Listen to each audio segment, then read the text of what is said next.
Hello, it's time for another Disinherited update. I've been getting some distressed messages from people about how there aren't enough bones in the game, so I decided it was time to do something about it, in the form of a major gameplay update and a fun character redesign, both of which involve bones. So let's get into it. My name's Dryden Thomas, and I'm developing Disinherited. It's a side-scrolling action roguelike where you throw, catch, and parry your way through Death's domain to slay the Grim Reaper and claim eternal life, all to spite your father, who cut you out of his will. Alright, so the main problem with bones in Disinherited is that you only get one at a time. You pick up a skull or a femur and you chuck it, and it breaks, and then if you want another one, you have to go and find it. But bones are a necessity. I mean, it's just not realistic that Samuel wouldn't be able to keep more of them on hand. I mean, he's gotta have pockets, right? So let's give him some. This mechanic is something I've been wanting to get in there since the beginning. The ability to keep a holdable object in case you needed it for later, but still be able to use the catching and throwing for combat. Since the throwing and catching is one of the more unique mechanics in the game, I want to keep deepening it,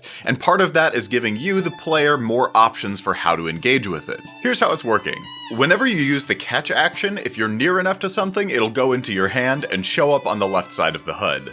From there, you can use either the scroll wheel on the mouse or left and right on the D-pad on controller to switch your active object. If there's no object in that slot, you're free to catch a new one. I was actually really surprised at how easily this mechanic came together. I created this class called Pockets that stores a list of holdables, and from there it was easy enough to swap out the active holdable from the player's grabber script for a more dynamic reference to an object in that list. I just had to hook up the new controls for swapping, get the UI to always reflect what was in the pockets, and it worked quite well. And I was also surprised at how intuitive it felt during gameplay. Big thanks to the couple folks on Discord who suggested using the scroll wheel. There were a couple wrinkles though. Unlike most of the other objects, the managers that get carried between scene changes, these are physical objects that seem to exist within the game world. Now in Unity, when you unload a scene, everything gets destroyed, except in certain circumstances. What this means is that every time you go into a new room in Disinherited, the old Samuel is destroyed, and a new Samuel is cloned and then injected with all the memories of the last one. Kinda like what happens every time you go to sleep. So I had to do just a little bit of trickery to save them from being yoked into the abyss, but that was a great excuse to refactor my entire scene loading procedure, which had gotten more and more, we'll say, unwieldy over time. Now you may be thinking, how could 2 pockets be enough? I want to carry way more bones than that. And I agree. So I went back to the literal drawing board and invented a new bead, the leather bead. Brown is a color I hadn't used for a bead yet, and I made the shape like a little bag to hint at what it does.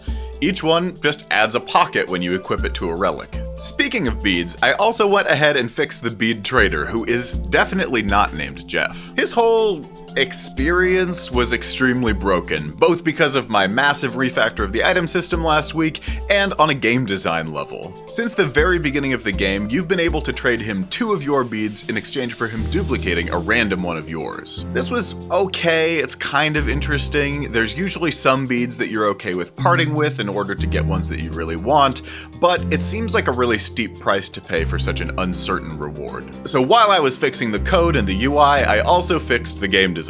Now you can press one of these drawn versions of the beads on the right side to select which one you actually want in exchange for your 2 beads. I also made it so that you can do this transaction multiple times with him. 2 beads is expensive enough that I don't think that's going to become overpowered. This will also make it easier to hunt the beads that you want for relic evolution, which we'll get into more probably next time. But for now, let's check out a redesign of one of the oldest characters that's still in the game. You know him, you love him, it's old Redeye. In looking at this original design, there's a lot that I do still like. The posture, the hood, the eye, the gnarled staff, the way he holds the staff. He looks frail, but also unbothered in this slightly menacing way. I think he would be fine to stay like this, but there are also some things about the design that bothered me as I kept looking at him and developing him as a character. First, he doesn't seem quite special enough. The wood staff is a bit too basic, and the completely uniform colored robe didn't have any pop to it.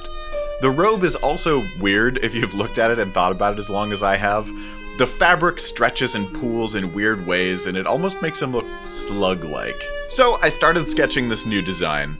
I was playing with the idea of defining the eye more, but it turned out to take away too much mystery. I decided to reshape the staff to make it more twisty and more frail, sort of implying more what he might look like under the cloak. I also felt like it really should be made of bone, but not in the way that it felt like somebody made it by tying bones together, more like, how could bone become shaped like this? I wanted to have the lantern on the end of it, but it never felt like it fit with the rest of him, so I went with this more mysterious bone talisman. The cloth in this new version improved a lot too. It feels way more three-dimensional and like it could be physically wrapped around his body. The lighter colored top also gives it some nice separation and more emphasizes the hunched posture. Plus, I think it's just better shading overall. Last thing, I've learned some animation tricks, like naming my bones properly, which makes things a lot easier.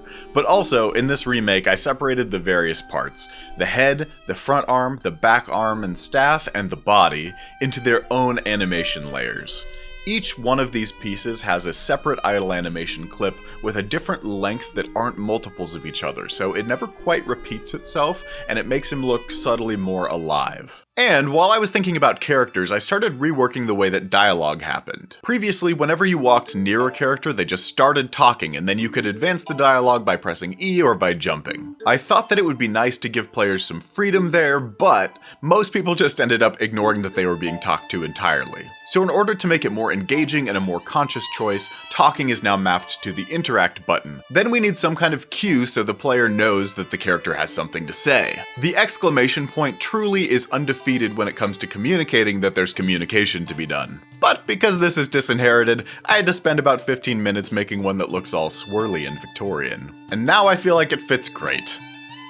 Thank you so much to my channel members for supporting me. You guys are the real MVPs, especially in the Ascended Lighthoof tier, Yoji and Emil Skov, and in the Reaper Council, AJ Havoc. Have a terrific day, and I will see you in the next one.